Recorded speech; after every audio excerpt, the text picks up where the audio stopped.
मंदिर में जाना नर्मदे हर ओमकारेश्वर का पहला दिन और हम बहुत सुंदर दिन था। पैदल परिक्रमावासी बहुत दिखे हमें और हमारे दर्शन करने आ गए हैं ममलेश्वर भगवान के। ये 12 ज्योतिर्लिंग में से एक है। ओमकारेश्वर और ममलेश्वर को एक ही माना जाता है। बहुत प्राचीन मंदिर है क्योंकि इसकी जो स्थापना थी वो 5 पांडव द्वारा हुई थी।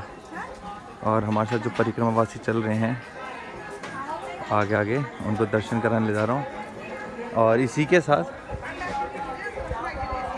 साथ परिक्रमा की तैयारियां शुरू हैं क्योंकि लोग भी आने लग गए हैं।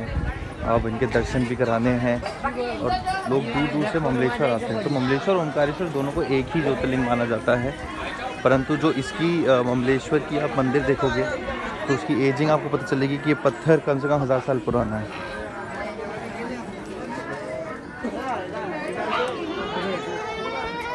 ये हमारी कीर्ति जी बैठी हमारा इंतज़ार कर रही थी 1 घंटे से। हमें एक्चुअली महाराज जी ने बोला था कि आप चले गए हो आश्रम में, कहते मैंने देखा इन्हें जाते हुए, तो इसलिए मैं रुक गया। दर्शन किया, फिर हम लोग आके मैंने इनको बोला था आप बता देना कि हम लोग ममलेश्वर चलते, तो आप लोग नहीं दिखे तो हम समझे आप लोग आगे निकल गए हैं, हम लोग क्यों पीछे चलते। चलो चलो चलो वेरी गुड। अब दर्शन करने के बाद मैं आपसे आराम से ढंग से बातें करूँगा कि हम परिक्रमा कैसे शुरू करें और कैसे ये जो भी परिक्रमावासी हमारे साथ चल रहे हैं उनको एक अध्यात्म परिक्रमा में लेके जा रहा हूँ। और अध्यात्म परिक्रमा में लेने का मेरा फिक्स कोई मेरा ही मार्गदर्शन नहीं, परंतु जो मुझे मार्गदर्शन मिला है नर्मदा परिक्रमा 2016 में, और जो उसने जो मेरे अंदर संस्कृति पैदा करी है सनातन धर्म के लिए, उसी के प्रति ये आध्यात्मिक यात्रा है। और जैसे कि आप मुझसे पूछते रहते हैं कि संत कौन होते हैं, अच्छे संत कहाँ मिलते हैं, दिव्य संत कहाँ मिलते हैं, तो मैं आपको बताऊंगा कि आप कभी इंटरनेट पे गूगल करके देखें अच्छे संत, तो ऐसे नहीं मिलते। हमेशा संत जो होता है वो आपको ढूंढने से मिलता है। ऐसे ही ओमकारेश्वर में मैं पिछले 2 दिन से भ्रमण पे था। बाकी परिक्रमावासियों को ओमकारेश्वर महादेव के दर्शन कराए, ममलेश्वर महादेव के दर्शन कराए और नर्मदा तट पे ले गया हूँ। परंतु आज मैं आपको ओमकारेश्वर में एक ऐसी जगह लेके आया हूँ जो कि आप अगर आप भी ओमकारेश्वर आए हैं तो शायद ही आप इस स्थान पर आए होंगे। बहुत शांति की जगह है। ओमकारेश्वर में रहने के बाद ही ओमकारेश्वर से अलग है। ये अपने में एक अलग ओमकारेश्वर है। यहाँ काशी विश्वनाथ महादेव का मंदिर है और करीबन अगर यहाँ पे आप पेड़ और जंतु को देखोगे तो वो भी करीबन 500 साल 300 साल 200 साल पुराने हैं। ऐसी एक संत से आज मेरी भेंट हुई। मैं यहाँ पे संत महाराज के पास बैठा हूँ। अगर आप संत महाराज से पूछो, इन्होंने मुझे बुलाया नहीं, इन्होंने कोई एडवर्टीजमेंट नहीं करा हुआ, इनके यहाँ कोई इतने लंबे चौड़े दास दासियाँ नहीं हैं यहाँ पे बैठे हुए। ये अपनी ही तपस्या में बैठे हुए हैं और करीबन 55 साल से यहाँ बैठे हैं। एक ही स्थान पे इतनी बड़ी साधना कर रहे हैं। आप यहाँ का अगर आप इन्वायरमेंट देखोगे तो यहाँ से जो शक्तियाँ मिल रही हैं वो निराशपूर्ण नहीं है या कोई नेगेटिव नहीं है। आपको हमेशा एक पानी की तरह आर पार दिखने वाली ऐसी ऊर्जा यहाँ मिलती है। तो मैं महाराज जी से बात कराऊंगा अगर महाराज जी का आदेश होगा। हमारे सब समाज सबको दंडवत है, जयराम है, आए हैं, आपका स्वागत है। ओमकार जी नगरी और यहाँ और सभी भक्तों को हमारा जयराम करना। एक बात पूछना चाहता हूँ, आपने ओमकारेश्वर को बदलते हुए देखा, कई रूपों में बदलते देखा, छोटे से बड़े रूपों में देखा, परंतु आप इस मोह माया के उसमें नहीं हैं, आप अपनी तपस्या में। तो साधारण आदमी कैसे वो बात को समझे और वो बात को समझे?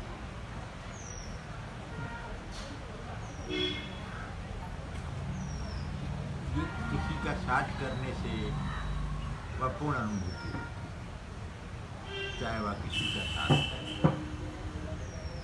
मानो जीव, भूत प्रेत व आत्मा, वह ब्रह्म से जब वह साथ करेगी तो उसे सब अपने अर्पण आप समझ रहे हैं। लेकिन जब तक भगवान का नाम नहीं लेगा उसे कुछ अनुभूति नहीं। यह आकाश से तो महाराज दूसरा एक सवाल जो आदमी का, क्या भगवान किसी रूप में दिखते हैं या किसी एहसास ये बहुत ही वैसा सवाल है, मुझे पता है। भगवान साकार में ही दिखेंगे आप। कारण चाहे आपको ध्यान में वह दिखी, चाहे वह ध्यान के अपोजिट दिखी या मंदिरों में दिखी, ये साकार में ही आप देखेंगे, निराकार में आपको नहीं दिख पाओगे। और निराकार में दिखेगी भी तो ज्योति हुई। जब तक वह साकार में नहीं आएंगे तब तक आपका ज्ञान होगा। और अपने आप वो बता देते हैं, देख मैं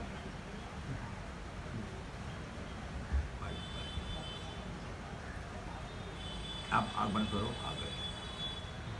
आएंगे कैसे बोले नहीं, आप जिस रूप में देखना चाहते तो, लेकिन नाम से जीतोगे।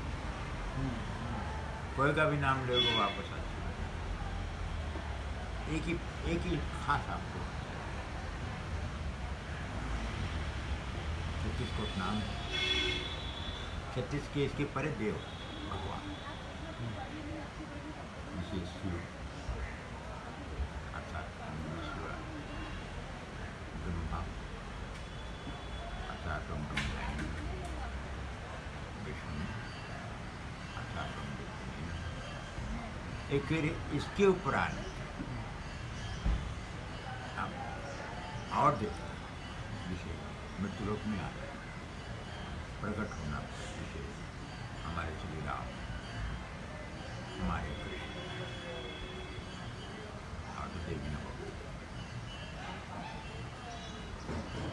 आप वक्ता को या गुरु को जो शिष्य बनाते हैं या अच्छा आदमी जो उपदेश दे रहा है, वह निर्णय उपदेश दे। निर्णय क्या है? एक को पकड़ा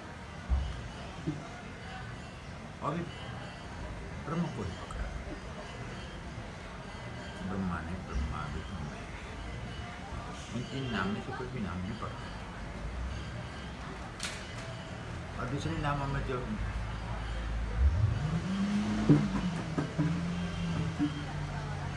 तो कोई ऐसे रूल नहीं होता कि आप यहाँ पे आओ भगवान है देखो।